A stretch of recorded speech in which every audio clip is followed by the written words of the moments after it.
Good evening. Welcome to Council Chambers at Austin City Hall on Willie Nelson Boulevard. I'm Larry Schooler. I'm the Community Engagement Consultant for the City of Austin, and we welcome those who have called in and those who have logged on to austintexas.gov to participate in our forum tonight.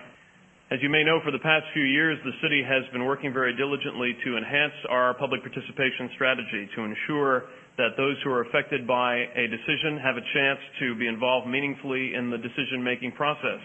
Tonight, for the very first time, the City of Austin is hosting a community forum that enables Austinites to participate in person, online, and by phone.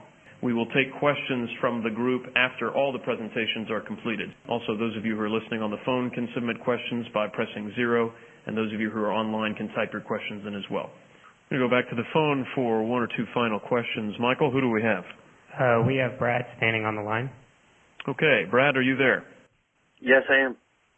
A couple brief questions. Looking specifically at the third draft of the bill right now, under temporary surcharge, subsection E, the city shall use the funds collected or remitted under this section exclusively to promote the use of reusable carryout bags. I'd like to request that subsection be changed to being allocated towards litter pickup.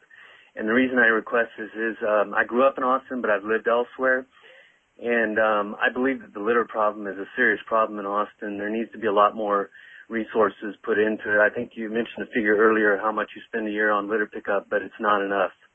So that's one question, if that could be entertained. And then the other briefly, under Section 15.6.121, definitions for a reusable carryout bag. This is a gaping hole in your bill. I'm familiar with and was involved with plastic bag bans established in other jurisdictions. And your definition of a minimum thickness of 4.0 mil, that's basically just a plastic bag as we know them.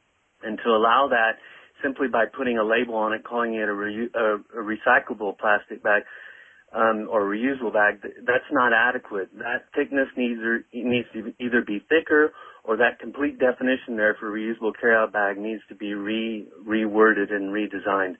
So that's a two-part question.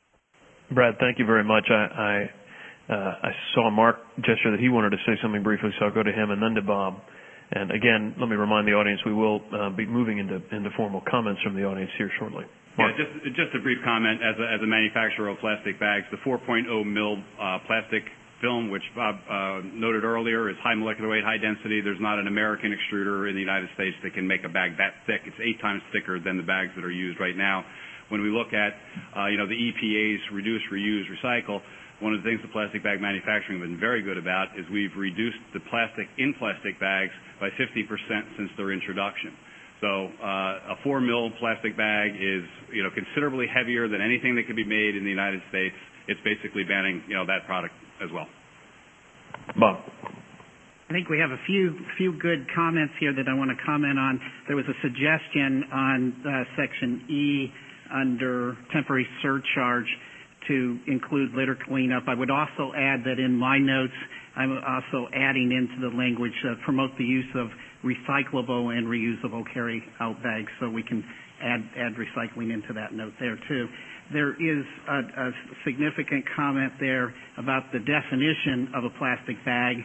The single-use bag, carry-out bag, that is referenced in this ordinance is the current bag that's being distributed. The reusable carry-out bag under definitions number 3C2 is recyclable plastic with a minimum thickness of 4 mil and containing only the types of plastic resin as prescribed by rule. There's a rulemaking process that follows an adoption of an ordinance, and that rulemaking process would include stakeholders to define the type of bag it is. There are at least 10 cities throughout the U.S. that have specified 4 mil and have retail outlets purchasing those bags from American manufacturers. My concern is not only the access by retailers, but also that they're recyclable at the end of their life.